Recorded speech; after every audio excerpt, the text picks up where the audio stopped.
Like I said, I worked in finance. I basically side hustled my way to financial freedom in a lot of ways.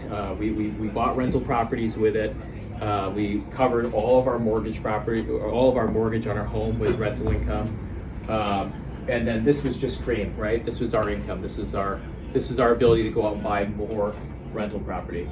And so for me, flipping it's very active. It's a job. It's a full-time job. It's not a hobby.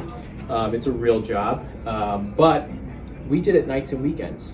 You know, we hired GCs, we hired teams, we hired people, and we made it happen. And each and every one of you guys who's out there looking to, you know, maybe find some financial freedom, this could be a path for you. This could be one of the ways that you get there. And I'm all for keeping your W-2 income. It's the best thing you have going for you. Keep that job and go out and find spare time. We all have tons of spare time. You start looking at your phone, how many hours do you spend every day on social media and other things, and you find out, holy cow, I do have more time than I thought I did. So for me, that was 4 a.m. I got 4 a.m. for 2 years. Still get up at 4 a.m. It's been, I guess, 3 years now. Wholesale, there's opportunity to partner with people, to joint venture. You know, you can cold call people, driving for dollars, Zillow. There's all sorts of things you could do to find leads. People like myself, we have an acquisitions manager, but we're always looking for more property, right? We're always looking. And so we buy from wholesalers. We buy from people that are going out there and doing these things. So that's a way to generate great income. I mean, we've paid in wholesale fees this year 6 figures at least, and I do it every single time because it's been great. We've joint ventured with people. It's a win for them, it's a win for us, right? So we're looking for projects. We have expenses, we have the capital, right? So you can find folks like myself, and I'm not alone. There's tons of me in the area that are always looking for projects. So there's some really cool opportunities out there where you don't need money to get into real estate to make a, you know, make two. I need to find money before I find the deal. A great deal, the money will come. I thought when I first started in real estate, or 2.5 years ago, I thought I needed the money. We didn't have the money. And it's amazing. You start putting yourself out there, you start talking to people, you start finding deals and so forth, and you share a little bit, and the money comes. And I mean, that's been very much the case. Today, we don't use any of our own cash. We use hard money, bank financing, and other people's money. And it's a win for them. It's a win for us, and it's just something that's worked out really nicely. Myth number 3 is that I need to quit my job to be successful in real estate. I was talking to someone at my daughter's daycare the other day. She was leaving her job to go get her license to get into real estate. I don't think that's the way to do it. My attitude is side hustle your way to financial freedom. Go out and get a side job. Go out and do something on the side that's going to earn you a little bit of income. It'll take the stress off of you, and 100% of that money can be put right back into your financial freedom goals. So I think that's a really great way to do it. Number 4 is you don't have the time to be financially free. I talked a little bit about this.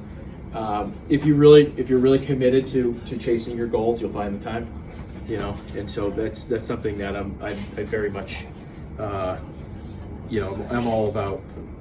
So in terms of actions, my action steps for you guys, if you're looking to kind of pursue this path and find something and create something for yourselves, create what your 10-year vision is. Who do you want to be? What do you want to do? How do you want to use your time? This is your life. You know, and it's something that for me, you know, having young daughters, I wanted to take them to Europe in the summer when they're 15. I said, you know what, that'd be cool. I want to be able to take the whole summer off. I couldn't do that with my W-2. You know, the longer I worked in my W-2, the more I climbed that corporate ladder, the less I'd be able to have freedom of time, freedom of flexibility of time. Nights and weekends start to get tied up with work and so forth. Write down your goals for this year. There's all sorts of statistics around there about if you actually write down your goals and you read through them daily, your likelihood to accomplish your goal tremendously increases. Add accountability to that, it increases like 80%. So find someone to hold you accountable to your goals. My first year goal was to buy 5 properties. That was the most absurd goal. People laughed at me when I told them that. We bought 5 properties our first year. We didn't have the money for that. We raised it all. And so it can be done. I definitely did not have the money for it. Small step forward every day. You know, if you have a real goal, allocate time. of your day. You know, figure out a time that works that you could give. Maybe it's Monday through Friday. You want to give an hour here. Set that time aside. You know, and always pursue that. And don't let anything get in the way. That's your rock. Everything else moves around that. And that's why for me it was early in the morning. I'm a morning person. Still am today. I get up early. I mean, you can call me at 4 in the morning if you want. I'll chat with you. I'm up. My team is sick of my 4 a.m. emails. Like, do you sleep? No. And then the other thing is accountability. Hire a coach. If you're looking for a coach, I can point you in the direction of a few people that I know. You know, coaching, having a coach, having someone to hold you accountable, I think is massively important. Massively important, especially someone who's experienced. A coach will help you not only to take action and to move forward, but they'll help you to sidestep a lot of the landmines that other people have stepped into, right? They're more experienced, they've done hundreds of deals often, maybe they've done thousands, who knows? They've been doing it. My coach, I have a coach, she's a woman she's a grandmother, she's been doing this since she was 18. She paid for her way through college by flipping houses, went on to land development and all this other stuff. And she's an amazing person, and she's helped me avoid so many mistakes.